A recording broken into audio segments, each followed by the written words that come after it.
ایک جملے میں مقبول ہونے کا کوئی گر دینا ہو وہ کیا ہوگا سر؟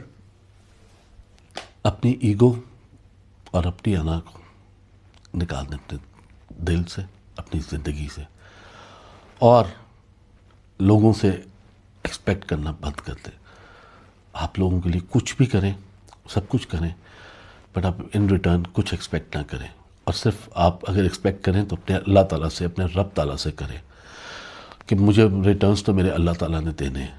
تو جب آپ ون وے روڈ کی طرف جائیں گے، when you are not expecting anything, تو پھر آپ کے پاس انا اور ایگو نہیں ہوگی. جب وہ نہیں ہوگی تو اللہ تعالیٰ خود آپ کو اپنے بندوں میں مقبول کر دے گا، اور آپ سب کے لیے آسانیاں اور ہمارے لیے آسانیاں اللہ تعالیٰ پیدا کرے. Thank you.